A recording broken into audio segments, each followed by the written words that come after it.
Hello friends, very good morning. This is Anand Sharma once again. I have come to talk to you regarding English language. हम पीछे बात कर रहे थे tenses के बारे में, मोडाल्स के बारे में, कोरिलेटिव्स के बारे में, लिंकर्स के बारे में।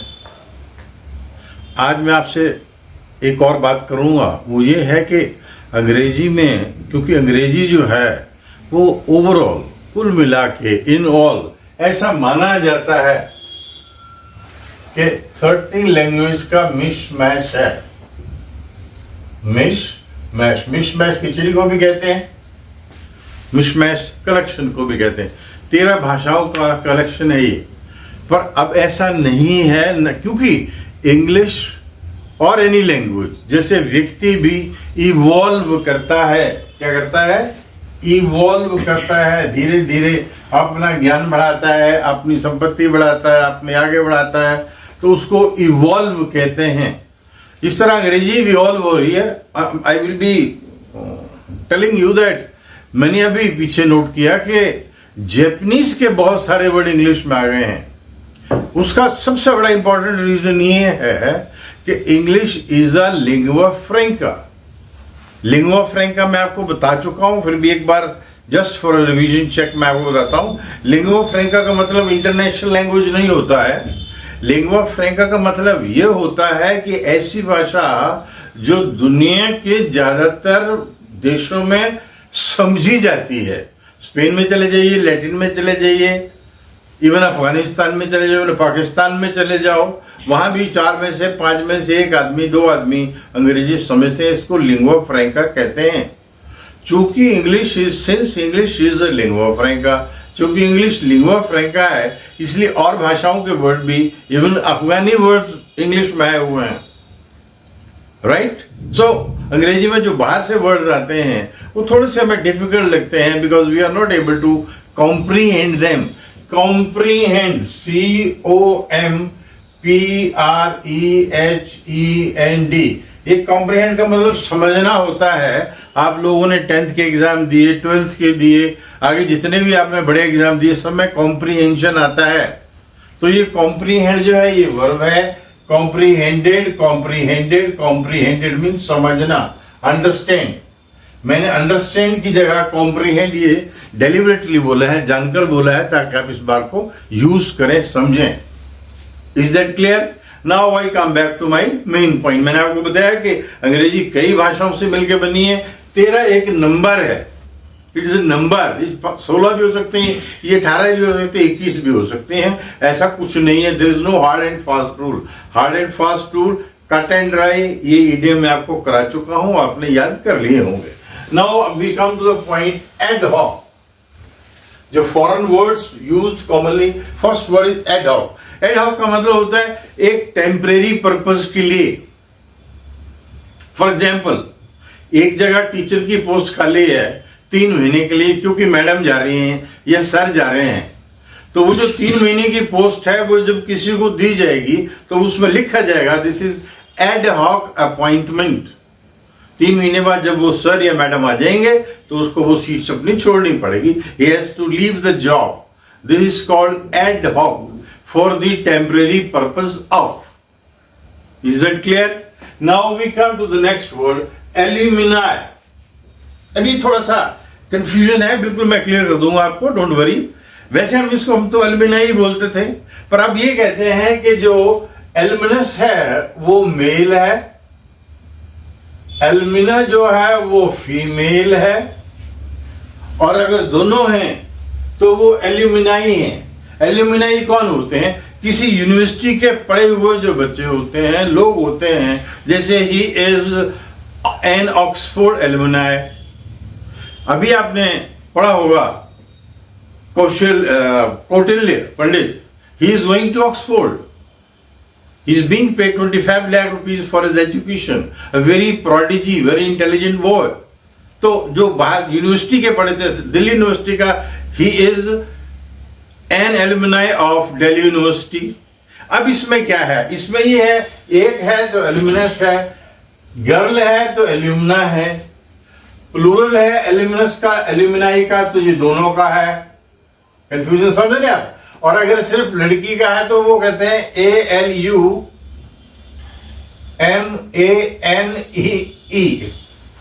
एलिमिने, एलिमिनी। पर आप इसमें कंफ्यूजन में ना रहे, आप सिर्फ ये रहे एलिमिनाई, एलिमिनाई।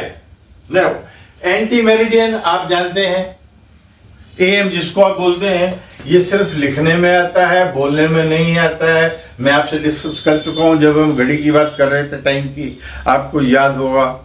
रात को 12 बजे से लेके दिन के 12 बजे तक AM, और इसमें 12 बजे को हम नून कहते हैं। PM 12 बजे से लेके दिन से लेके रात को 12 बजे तक, this is post meridiem.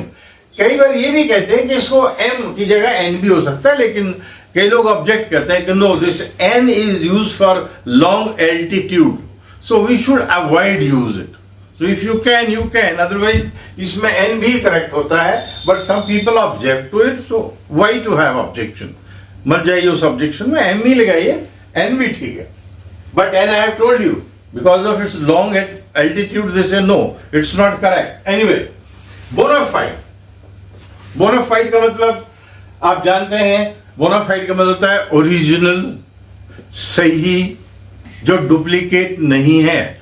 I have bona fide, I have my bona fide papers of my educational record.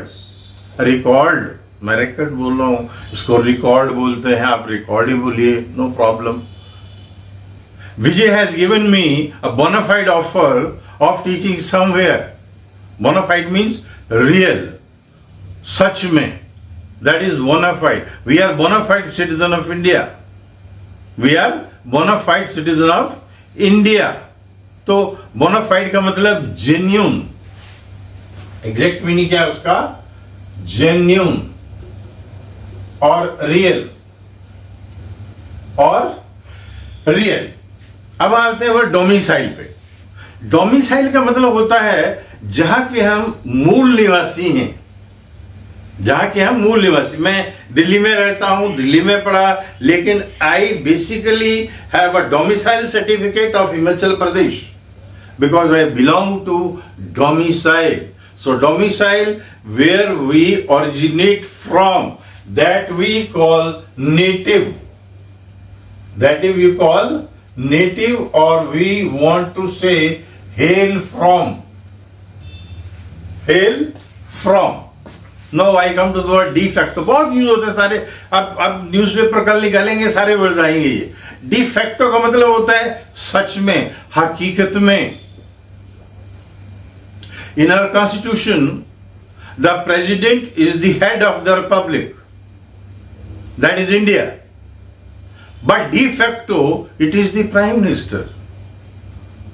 De facto it is the prime minister. So de facto means in reality, in reality, in reality. De facto the prime minister is the head. Otherwise, sometimes we say also, though we shouldn't say like that, this is supposed to be not that good word, that president is a rubber stamp. President is a rubber stamp. It is an open secret. It is an open secret. Right. Come back to the next one. En route. I called my son. I said, well, you know, I have boarded aeroplane and I am en route to Seattle. I am en route to means रास्ते में हूँ. ये French word है। En route to means के रास्ते में। I have boarded the plane, I am en route to Seattle. Okay, fine. Then he'll say, bon voyage. What will he say? Bon voyage. Bon voyage का मतलब wish you a very, very happy and great journey, comfortable journey. So use this word, bon voyage. Bon voyage. Then the word is etc. इसको मैं classes में इतने साल से पढ़ा रहा हूं, for the last 42 years or so, मैं ये देखता हूं कि इसको एक्स्ट्रा बोलते हैं या ETC बोलते हैं। ये नहीं बोलना है, इसको ETC नहीं बोलना है, ये ETC की फुल फॉर्म है, इसको एटसेट्रा ही बोलना है। दिस इज एटसेट्रा, इत्यादि इत्यादि। In fact you will be surprise to note कि जो एटसेट्रा बना है ये इसलिए बना है कि जब हम भूल जाएं तो अपनी बात एटसेट्रा एटसेट्रा से खत्म करें। आप प्रेसिडेंट ऑफ अमेरिका की बात सुनिए, भाषण सुनिए, इंडिया की सुनिए, किसी राष्ट्रपति की बात सुनिए, जब वो भूल जाते हैं तो देखो वो क्या कहते हैं, well et cetera et cetera, I mean filler. So et cetera comes as a filler also. Filler means बात को भरना। जैसे मान लो मैं भूल गया, बोलते बोलते आपको कोई बात भूल गया, मैं बोलूंगा वेल यू नो, इतनी देर में बात याद आ जाएगी। That is called filler, that is called filler, FILLER। And the next word is bizarre. Bizarre एक बहुत अजीबोगरीब वर्ड है। ना तो ये विम्सिकल के आसपास है, विम्स का मतलब होता है सन की, सनक, और विम्सिकल का मतलब होता है सन की। कैप्रिशियस, CAPRICIOUS, इक्सेंट्रिक, ECCENTRIC। अब मेरी बात को बहुत ध्यान से सुनना। विम्स का मतलब होता है सनक। कई बार जब हमने ये वर्ड याद किया तो कैसे याद किया कि जिसका सेंटर हिल जाए, जिसका सेंटर हिल जाए वो इक्सेंट्रिक, राइट। कैप्रिशियस और विम्सिकल। अब जो व्यक्ति विज़ार है, ही इज गॉन मैड, वो पगला गया है, पागल नहीं है वो। यू रिमेंबर, मैं आपको एक छोटी सी बात सुनाता हूं। नई दिल्ली स्टेशन पे एक CRPF की यूनिट उतरी।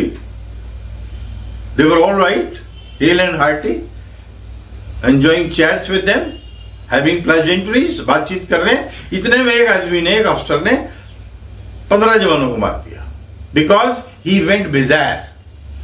ही वेंट बिज़ार। तो बिज़ार होने के लिए क्या लगता है? Went, go, gone.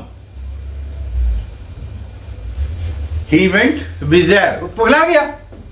पता नहीं गर्मी से पगला गया या कोई प्रॉब्लम हो गई उसको, God knows. That is called bizarre. जैसे कई बार आप देखते हैं एक माँ ने 3 बच्चों के साथ कुएं में छलांग लगा ली, because she went bizarre. She went bizarre. इसके लिए एक और वर्ड भी है बिज़ार के लिए, और वो वर्ड है बरसर्क, BERSERK। इसका मतलब भी वही है, और इसके साथ भी गो वेंट गॉन यूज होता है। ही वेंट बिज़ार, ही वेंट बरसर्क, पगला गया। तो सन की जो है वो थोड़ी लोअर टर्म है, बिज़ार उससे थोड़ा बड़ा टर्म है। एकदम जब हम लोग किसी बात पर अटक जाते हैं और उस पर इमीडिएटली रिएक्शन ले लेते हैं from our adrenaline part, that is bizarre. That is bizarre. रोज न्यूज़पेपर में आता है, this comes every day, because we are human beings, we are surrounded by the pressures and we take such bizarre decisions and berserk decision. Then एक और word आपके पास है COD, वो तो आप जानते हैं, cash on delivery, everybody knows now, right. But there is another word OCD, obsessive compulsive disorder.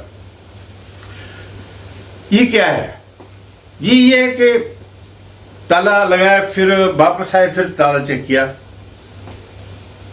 Bathroom में गए, नहाए, फिर वापस नल का बंद किया कि नहीं किया, बार बार कर रहे हैं, या कहीं सफाई कर रहे हैं तो करते ही जा रहे हैं, उसको बार बार साफ कर रहे हैं, हालांकि वो साफ है। This is called OCD, obsessive compulsive disorder. It is not a disease but it is very near to disease. बहुत प्रॉब्लमेटिक है ये। कई लोगों को मैंने देखा है, घर साफ है फिर भी साफ करने में लगे, वो क्यों कर रहे हो साफ? साफ कर रहे हैं जी। So that is OCD। So mind it, words must be learned honestly. They are very important. Without learning words, without writing words, without using good words, we cannot go ahead. आप कल का न्यूज़पेपर खोलिए, आप परसों का खोलिए, आपको इसमें से 10 में से आपको 5 वर्ड्स मिल जाएंगे। I challenge it. So learn them thoroughly by heart. Wish you all the best. God bless.